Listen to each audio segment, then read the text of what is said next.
Welcome to the September 10th edition of the Index Sports Show. I'm Blake Topmeyer, editor-in-chief of the newspaper, and I have with me Jack Nickel, sports editor, and Brent Foster, assistant sports editor.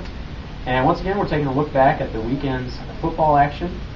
Truman this weekend defeated Oklahoma Panhandle State 54-7, even their record to 1-1. Jack, final score much different this week for Truman. It seemed like they played a lot better. What did you see out of the Bulldogs this week? Well, they did just about everything better this week.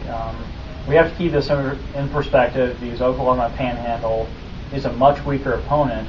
But I saw two things that really stood out for me. First was the defense. The defense came across in the big stops. They got 4 turnovers. I think Coach Flecko had a lot of confidence in the defense as well. He's early in the game. The Bulldogs go for fourth down. They had possession in the red zone. They went for fourth down. They could have kicked a field goal, and they didn't get the first down. But I think that was a testament to Flecko's confidence in the defense. The score was tied at 7-7 at that point. The defense did not give up any points the entire rest of the game. Second thing I saw was the running game. The Bulldogs utilized 6 or 7 running backs. They averaged 5.4 yards a carry, and that was a large improvement over week 1. Brent, you talked to Flecko after the game doing interviews. What did he have to say about the way his team performed Saturday against Panhandle? Well, I think he was much more pleased than he was after the loss to Mankato. But at the same time, like Jack said, he was guarded. He knew. And he said, this is the team that we're supposed to be handling, and we did be handling. So I think he's proud that his team came out and played well. But he also said he's got a lot of things to work on. They ran the ball better, but he said he wants to get better at running the ball. The defense, he praised them. They played pretty well. Jackson only gave 7 points. And at the end of the game, they held Panhandle out of the end zone 9 consecutive plays inside the 10-yard line. So he was pretty pleased about that. But overall, thought they did a better job this week. But he says they're going to have to play better if they want to beat Omaha next week. Jackie and Brent both mentioned a much improved running game over week 1. It was a problem Truman had problems with throughout last season. Donald Harvey had a pretty big game. How was Donald able to find some success Saturday? Donald, he had that one big carry, and for those of you who didn't see it, he was going to be tackled in the backfield, spun out, avoided a tackler, and kind of weaved through the defense for a 39-yard touchdown. And that was probably one of the plays of the day. And that really showed Harvey's playmaking ability. He got a touchdown. I think his first touchdown of the season. And he's just one of those guys who's a playmaker. He's not quite a run-through-the-tackles type of guy like Anton Bernard, who also got some yards on Saturday. But Harvey's a playmaker, and we saw a bit of the future on that play. Last week we talked about the situation at quarterback position. Week 1, Phil Davis got most of the time. We thought maybe we'd see more of Taylor Green. Week 2, still Phil Davis. Played pretty well. Davis was 13 out of 20, over 200 yards passing, a couple touchdowns.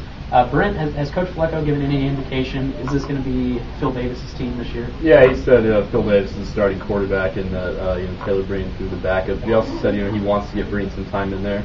He said he hoped that Breen would be able to throw the ball a little more on Saturday as he came in late in the game for I guess you call it mop-up work. But the score such out of hand, Flecko hesitant to throw the football.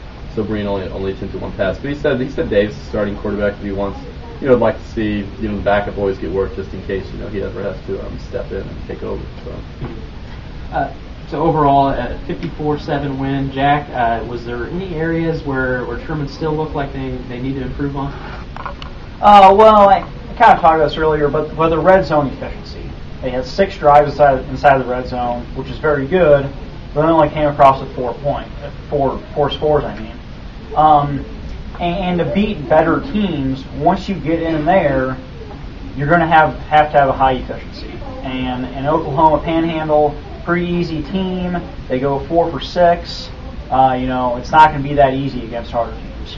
You mentioned more difficult competition. That's going to start for Truman this weekend, this Saturday. Bulldogs go to University of Nebraska, Omaha. Brent, tell us a little bit about who them.